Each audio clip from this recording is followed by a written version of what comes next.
Let's talk Island, a new anime this season featuring an amnesiac time traveler protagonist who washes up on an insular island and begins to get acquainted with a bunch of the island girls who are lolis. I know it's a bit pedophilic, but it's not. At least it's a time traveler now, so we can use the excuse he's not after the girls as girls.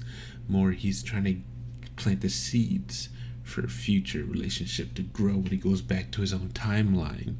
Hopefully they'll remember him. Unfortunately, a fun little story like that can't just be that. No, it has to have an intrigue plot attached to it, and in this one there seems to be a secret society on this island that doesn't want other people there, and who knows what's going on. One of the main lollies in the story seems to be some form of vampire who will die if she touches sunlight. So we know something supernatural is going on. There's also an island that appears off of this island. And whenever this island appears, apparently bad things happen. In this case, it's this time traveler.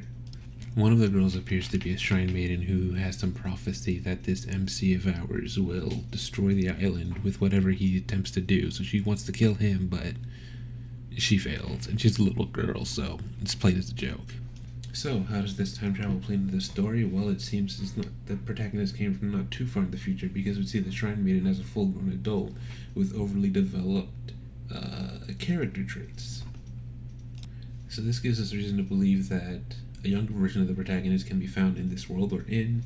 Whether or not he'll run into himself, we don't know yet. I think it'd be pretty neat to see. Curious as to what he would tell his younger self. While we're on the subject of our main protagonist, let's talk a little more about him. He's a very lackadaisical, easygoing guy until he remembers he's supposed to kill someone, and then he gets a real serious look in his face. So he's one of those. You know the trope. Character who's, real easygoing, nothing really gets him down, but once he gets serious, ooh, you better watch yourself. This is not a guy you want to make mad.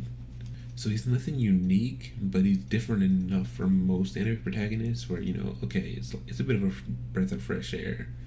But at the same time, I feel like it's being used to, how should I put this? Say he doesn't have a personality. This way of looking at the world he has is in place of an actual personality and drive. So looking ahead in this anime, I find it hard to believe it will turn out to be a good show, because there are way too many ways for this show to fall flat on its face and fail.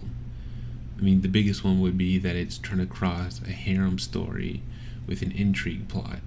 And those rarely match, because you're just going to get a clash of the audience with one group wanting the harem, and they don't want to hear all the stupid intrigue plots, dialogue, exposition dumps. They don't want none of that. On the other side of the coin, you have the people who are here for the intrigue plot, and they don't want to see all the garbage that comes with harem, all the mistreating of women, all the panty shots and just lewd stuff and teasing that goes on. Where do I stand on that matter? I'd love to say that I'm here for the intrigue plot, but at the same time I've seen too many fail in anime to put my faith in that, so I'm gonna side with the girls on this one, because you might get some interesting girls. I really like how there's a time travel going on here, so you see the girls as little girls and then the girls as MILFs. How are they gonna change? We don't know. I'm curious. That's not to say the intrigue plot doesn't have pros to it, though, because it seems to be something supernatural going on. As I said before, one of the lollies appears to be a vampire of some sort. Can't go in the sun. There's a mysterious island that appears off the coast of this insular island, and apparently whenever that island shows up, bad things happen. We also have the fact that the character went back in time, but not so far forward in time for us to believe that it's science related. It's most likely supernatural, especially with the Shrine Maiden being involved. We also know something happened a few years ago on the island, and our main character coming here seems to be a sequel to that, a continuation of whatever issue that was. So, on to the big final question. Will I continue watching this show? Yes, probably, because I'm curious to see just how it will fail. Does this mean there's no chance of this show being good? No, of course not. There's always a chance, but it'd have to be a groundbreaking anime to come back from this first episode, and obviously, I don't believe it will.